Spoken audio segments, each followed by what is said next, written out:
তুমি আমাদের বাড়িতে যাবে, আমাদের বাড়িতে একজন নতুন মানুষ আসছে, আমাদের খুব আনন্দ হচ্ছে জানো তো। এক্স্যাক্টলি। আসলে বৌদি ভাই, তোমরা বিয়ের পর হানিমুনে যাবে এটা স্বাভাবিক, কিন্তু কি বলতো, বিয়ের একেবারে পরেই তুমিও চলে যাবে, দাদাভাইও চলে যাবে, বাড়িটা একেবারে ফাঁকা হয়ে যাবে। আসলে আমাদের বাড়িতে আমরা না কখনো এরকম আলাদা আলাদাভাবে কোথাও যাইনি, যখনই গেছি আমরা একসাথে গেছি, মানে এতকাল তাই করেছি আর কি।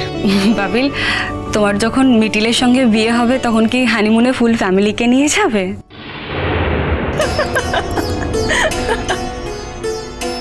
বর্ষাদি, হানিমুনটা না মনের ভেতরে থাকে, আলাদা করে কোনো জায়গায় গিয়ে সেলিব্রেট করতেই হবে এটা আমি বিশ্বাস করি না। এই আমরা তো গেলাম, দেখো সবাই মিলে পুরী গেলাম।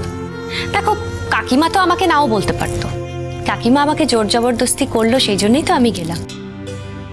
আর আমি না গেলে আমি জানি কাকিমার খুব খারাপ লাগতো, ইভেন নতুন কাকুরও। আমারও তো ভালো লাগে সবাই মিলে একসঙ্গে হই হই করে কোনো জায়গায় বেড়াতে যেতে। এখন আমরা যদি আলাদা করে দুজনে কোথাও চলে যাই আমাদেরও তো খারাপ লাগবে। আর বিশেষ করে বাবিলের, ও তো ছোটবেলা থেকে কোথাও কোনোদিন একা একা যায়নি, তাই না? আর আমি চাই না যে ওর যে সিস্টেম সেটাকে ভেঙে দিতে। বাবিলের সাথে আমার মনের প্রাণের যা কথা সেটা তো অন্য সময়ও বলা যাবে, হানিমুনে গিয়েই যে একসাথেই সব কথা বলে ফেলতে হবে সেটার কি মানে বলো?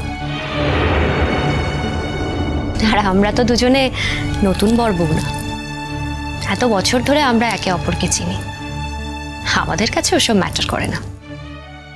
কি যে বলো না মিটিল দি, এটা আবার হয় নাকি? বর বউ হানিমুনে যাবে না, বন্ধু বান্ধবদের কাছে প্রেস্টিজ থাকবে। তুই কোথায় হানিমুনে যাবে ঠিক করে রেখেছিস? এখন থেকে প্ল্যান করে রেখেছিস নাকি? হ্যাঁ তা করেছি, মনের মতো একটা বর পেলে না ইচ্ছে আছে একটা দ্বীপে গিয়ে বসে থাকবো।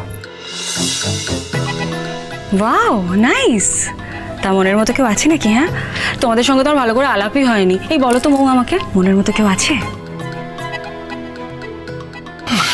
কে পছন্দ করবে ওদের? আমার মনের মতো আমি বলছি কেউ নেই, কেউ নেই। শোনো, তোমাকে জিজ্ঞাসা করেছি, তুমি বলো তো।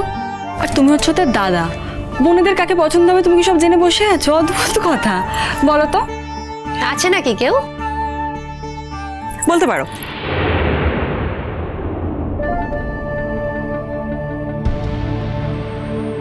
কে সে মৌ, কি করে?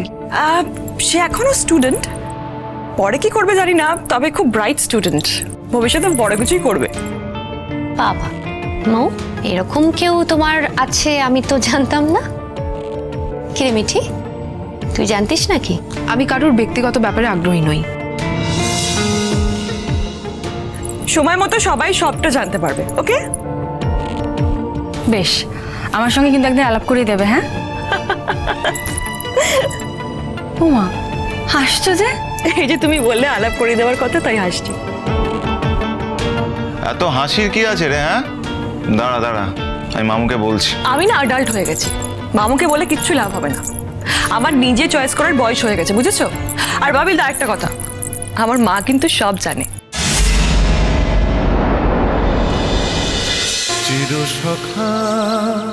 চিরসখা সোম থেকে রবি প্রতিদিন রাত ৯টায় স্টার জলসায় ও জিও হটস্টারে।